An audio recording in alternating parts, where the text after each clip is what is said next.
So we have my friend Gerhard Kracher here from Austria, renowned for being a third-generation winemaker, probably known for making some of the best sweet wines in the entire world. We'll talk more about that in a minute. Hi, Heath. It's great to see you again after so many years. Yeah. And the virus infected all the world, and I fear we all have to sit that out. It looks like there is not a fast change, so it will us it will us keep us stuck at home for a couple of more weeks at least. And but in the winery, you know, the vineyard work goes on because nature doesn't care about Corona. The vineyards are growing, so we have to keep on working.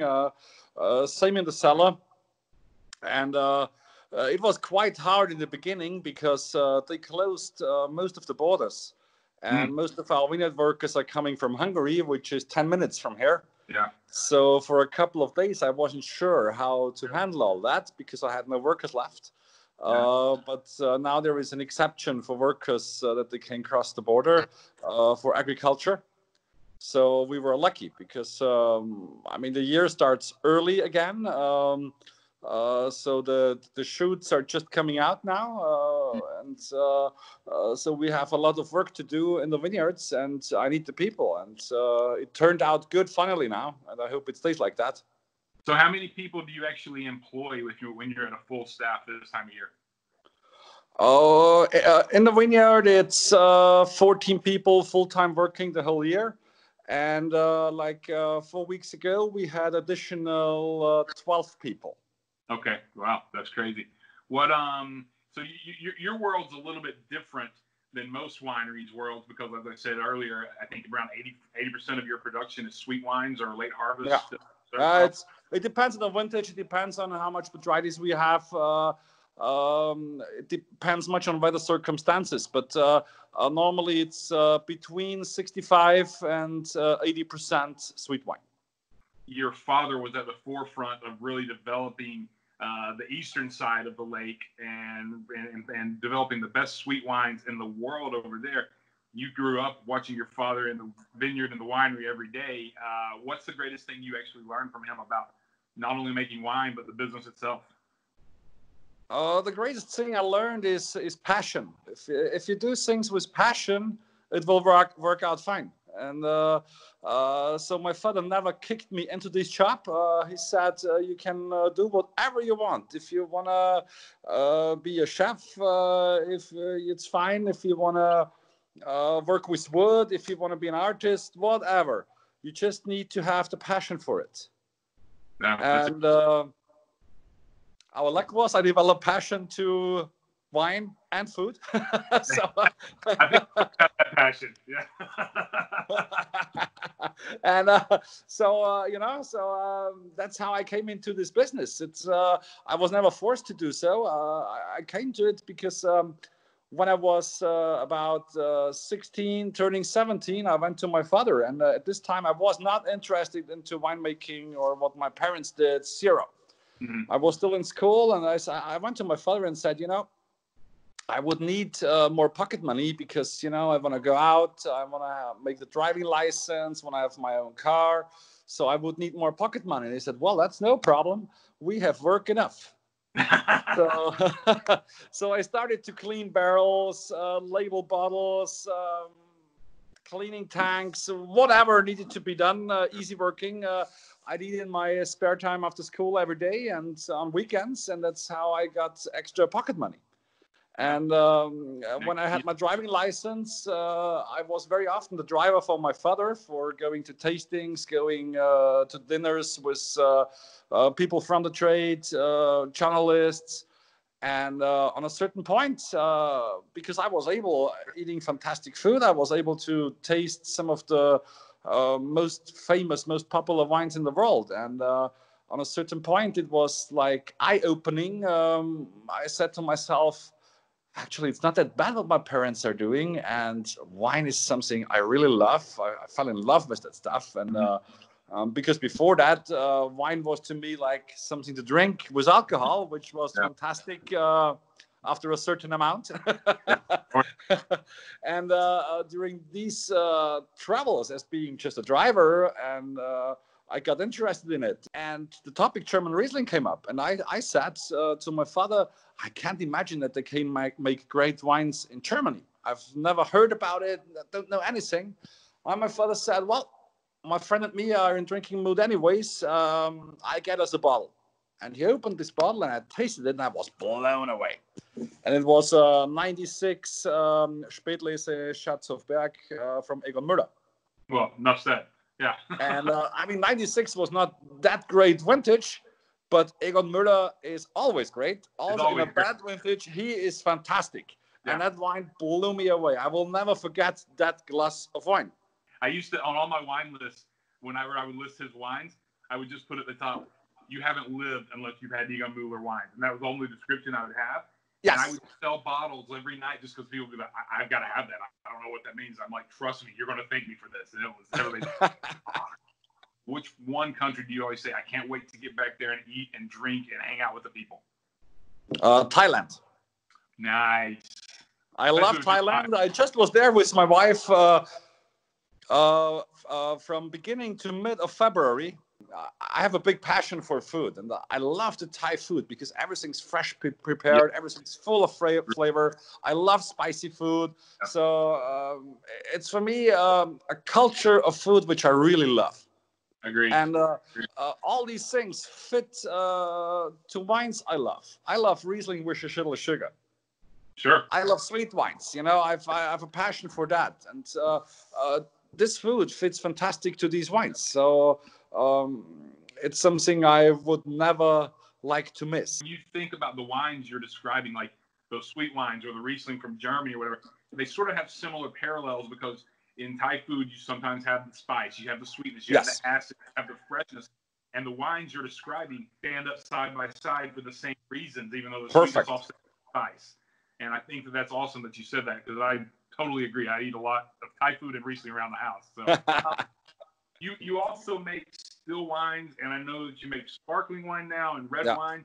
Which one of your wines works best with like Asian cuisine, say something like a spicy Thai dish or a Japanese dish, or excuse me, Chinese dish, something like that? Well, it depends a little bit on the seasoning, and it depends a little bit on the level of spice, the level of chili.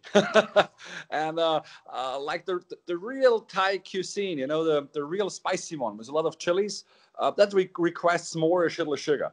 So to these things, I would prepare, I personally love something like Auslese, something around between 80 and 100 grams of sugar, maybe 110.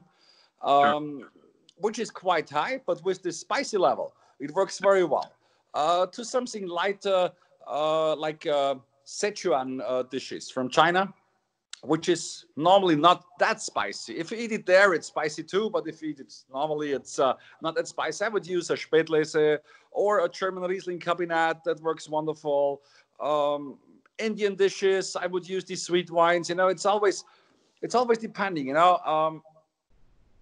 These wines should be very young when the food has a lot of, how do you say, fresh vegetables inside.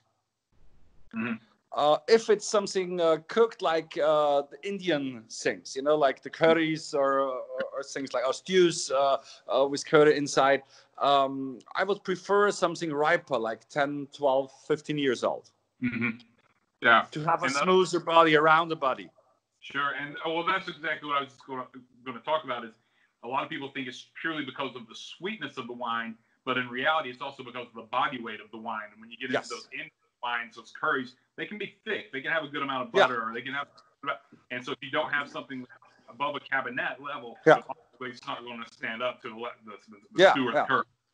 Exactly. I mean, for like a green papaya salad, which is very spicy normally, I would use a very young Spätlese, Auslese, maybe if it's really spicy, if it's really the Thai way. And but a very young vintage with a lot of freshness. Yeah, I agree. If you could trade wineries or vineyards with a winemaker of any region in the world for a year to make wine, who would that be? Where would you like to go make your own wine? I would really love to make once a wine in Sauternes.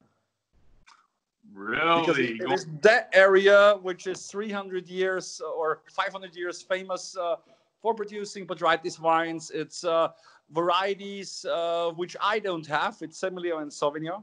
Sure. And I really love Sauternes wines. It's a big passion for me. I love Chateau Yquem, Chateau de Fac, La Forêt Perrochouet, Chateau Clément, all this stuff, Sauternes and Passac. And I love the food they serve with it. I'm a big fan of foie gras. I'm a big fan of duck. What's something that we would not know about you that's like a unique skill or hobby or something that you do that has nothing to do with the wine world? Like, can you juggle chainsaws? Can you ride a unicycle? What's something that nobody would know? I've gotten some really good answers about this, but well, I have a passion which I'm not doing very often because a lack of a time, but which I started last summer again. It's fishing. Really? I have a big passion for fishing, and I started it last year again with my son. Okay. And I fell back in love with that. And I started when I was about the same age as my son now, about 6 years old. And I was also, how do you say, I was prize fishing, like against others. Okay. And until my 14th birthday, I was winning tons of awards. I was driving around Austria, going to the fishing events. And I lost that passion when I started to work somehow. And last year I got it back. So we're supposed to bring a group, God willing, to Austria for harvest at the end of September this year. I've got a lot of people excited about it that want to come. Obviously, you'll be one of the top people we want to visit and spend the afternoon or a morning with. Will you go catch fish for us? Will you go catch carp, and so we can have some lunch at the vineyard? We can, sure. September is the perfect time for it. That'd be so cool if we could go catch. I can also grill it for you. Boom, walked right into that one. Perfect. Thank you. I'm right now you do that. That's awesome. And what kind of wine are we going to have with the carp? Well, I think a heavy white wine, if we grill it normally. And I will make some part of it seasoned spicy for drinking some Spätlese or some Auslese with it. As I know now that you like spicy foods. Yeah. I'm all fired up about this. Man, this is the first I've had today. Because most of the people who actually see this are located in the United States. Who is your importer, and are you in all 50 states now? Where can they find your wines? Yeah. Obviously, I used to go our importer is Chateau Wines, sitting in good. Chicago. And we are not in all of the 50 states, but we are in 35 or 36. Okay. Wow, that's pretty good. That's a lot of size. Wow. And for something else that, do you have a bottle shot? Do you have any bottles of you behind you right there? Yeah, that's actually one of our tasting rooms. That's a big one, actually. We are only using when we have groups of 20 or 25. And this is more of a private side of a tasting room. We are doing very, very seldom special dinners here. And last year, it was the 60 years celebration of our winery. Oh, wow. And there were some special Kracher dinners. And there were two exceptions, which had nothing to do with our winery. I called it icon dinners for our 60th anniversary. And it was also wineries which gave the most influence to our winery. And one was a Chateau Yquem dinner, which was hosted by Sandrine Gabay. She's the winemaker from Yquem since 96 or 97. And the other one was Egon Muller. Wow. Yeah. I guess my invitation got lost in the mail or got stuck in spam or something like that. Thanks. It was only 15 people. It was on each session. And I was a guest too that day, which was fantastic. I bet you were enjoying the hell out of that. And here in the back of me, there is our collection boxes. Awesome. Can you show that? Yeah. Each year they look different, and this is the highest quality of sweet wines we can produce per year. These wines are numbered, as you can see maybe. Can you see that? Yeah. Yep, absolutely. All the bottles are numbered. Each year a different number. Depends on how much or how many nature lets us do. And each year, this collection box looks different. It's always limited to 320. It's a collector's item. Mhm. And this is the highest quality we can produce within a vintage. So obviously, you probably keep most of that around the cellar.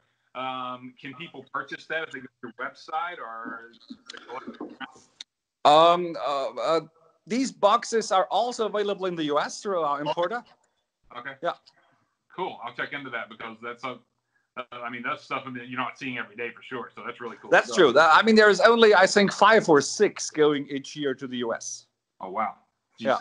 I bet those are on already. Awesome. Well, cool.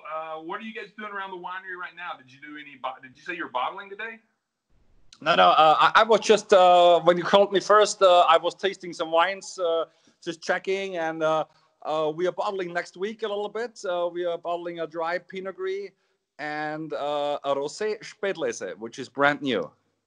Okay. How many bottlings are you doing now? Because I saw that I didn't know you were doing sparkling wine. Well, all in all, we do in sweet wines about 120 to 150,000 half bottles. And in dry wines, around 60 to 70,000, depending on the vintage. Yeah. So still not huge by any means. You're not No. Just Jackson or Kendall Jackson yet. So no, no, far away. The amount of wine I produce, they need for topping the barrels. That's fantastic. Well, killer, man. I am super stoked to talk to you. I am super stoked to hear about everything that's going on and that Austria is getting ready to flip the switch back. And God willing, I can't wait to see you, man, and hang out with you guys in September. It'll be awesome. I'm looking forward to that too. Thanks a lot, and looking forward to seeing you soon, guys. Be welcome in our winery. Thank you so much, Gerhard. Cheers. Enjoy your day, and go take care of your family, all right? Thank you. Take care. Bye-bye. Bye.